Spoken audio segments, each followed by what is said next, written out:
வணக்கம். நேற்று இரவு திருச்சி வந்த துணை முதலமைச்சர் உதயநிதி அவர்கள் இரவோடு இரவாக எங்கு சென்றார் தெரியுமா? கவனம் ஈர்த்த துணை முதலமைச்சர் உதயநிதி அவர்கள் செய்த செயல், இதை பத்தின முழு விவரத்தோட இப்ப நம்ம பார்க்கலாம். தமிழ்நாட்டின் துணை முதலமைச்சராக பொறுப்பேற்றதிலிருந்து தொடர்ந்து பிஸியாக இருந்தோறும் துணை முதலமைச்சர் உதயநிதி அவர்கள் முதலமைச்சர் மு க ஸ்டாலின் அவர்கள் இடத்திலிருந்து தொடர்ந்து பல்வேறு வெளிமாவட்ட சுற்றுப்பயணங்களை மேற்கொண்டு வருகிறார். அந்த வகையில் நேற்றைய தினம் துணை முதலமைச்சர் உதயநிதி அவர்கள் 3 நாள் சுற்றுப்பயணமாக திருச்சி, நாகப்பட்டினம், மயிலாடுதுறை, கடலூர் உள்ளிட்ட மாவட்டங்களுக்கு சுற்றுப்பயணம் மேற்கொண்டுள்ளார். இதற்காக நேற்று இரவு துணை முதலமைச்சர் உதயநிதி அவர்கள் சென்னையிலிருந்து விமானம் மூலம் திருச்சி வந்தார். அப்போது திருச்சி விமான நிலையத்தில் துணை முதலமைச்சர் உதயநிதி அவர்களுக்கு உற்சாகமான வரவேற்பு கொடுக்கப்பட்டது. இதனைத் தொடர்ந்து துணை முதலமைச்சர் உதயநிதி அவர்கள் திருச்சி விமான நிலையத்திலிருந்து கார் மூலமாக திருச்சி மாவட்டம் துறையூர் புறப்பட்டு சென்றார். நேற்று மாலையே துணை முதலமைச்சர் உதயநிதி அவர்கள் திருச்சி வருவதாக பயண திட்டங்கள் வகுக்கப்பட்டிருந்தன.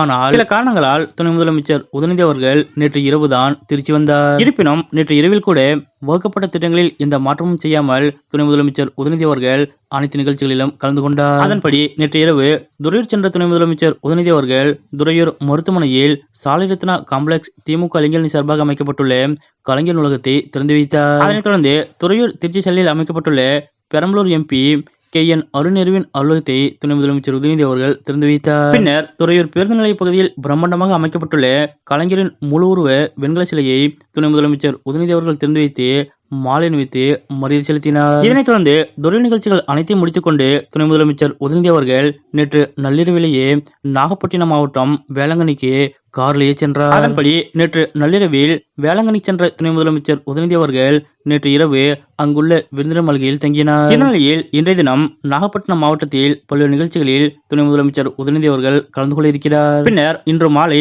மயிலாடுதுறை மாவட்டம் செல்லும் துணை முதலமைச்சர் உதயநிதி அவர்கள் அங்கும் பல்வேறு நிகழ்ச்சிகளில் கலந்து கொள்கிறார். அதனைத் தொடர்ந்து நாளை தினம் துணை முதலமைச்சர் உதயநிதி அவர்கள் கடலூர் மாவட்டம் சென்று அங்கும் பல்வேறு நிகழ்ச்சிகளில் கலந்து கொள்கிறார். இந்த நிகழ்ச்சிகள் அனைத்தையும் முடித்துக் கொண்டு மீண்டும் துணை முதலமைச்சர் உதயநிதி அவர்கள் நாளை இரவு சென்னை திரும்புகிறார். துணை முதலமைச்சராக பொறுப்பேற்ற பிறகு முதல் முறையாக துணை முதலமைச்சர் உதயநிதி அவர்கள் பல்வேறு மாவட்டங்களுக்கு சுற்றுப்பயணம் மேற்கொண்டு வருவதால் இரவு பகல் என்று பாராமல் துணை முதலமைச்சர் உதயநிதி அவர்களை வரவேற்க அவர் எப்பொழுது வந்தாலும் ஆயிரக்கணக்கான தொண்டர்கள் குவிந்து வரவேற்பு கொடுத்து வருகின்றனர். அதேபோல் தன்னை வரவேற்க வரும் தொண்டர்களை உதாசீனப்படுத்தாமல் நள்ளிரவு ஆனால் கூட தனது வாகனத்தை நிறுத்தி பொறுமையாக அனைத்து தொண்டர்களையும் சந்தித்துவிட்டு துணை முதலமைச்சர் உதயநிதி அவர்கள் புறப்பட்டு செல்கிறார். துணை முதலமைச்சராக பொறுப்பேற்றதிலிருந்து சற்றும் ஓய்வில்லாமல் தொடர்ந்து கட்சி பணிகள், அரசு பணிகள் என ஓடிக்கொண்டே இருக்கும் துணை முதலமைச்சர் உதயநிதி அவர்களது இது போன்ற செயல் பற்றிய உங்களுடைய கருத்துக்கள் என்ன அப்படிங்கறத மறக்காம கமெண்ட்ல குறிப்பிடுங்க.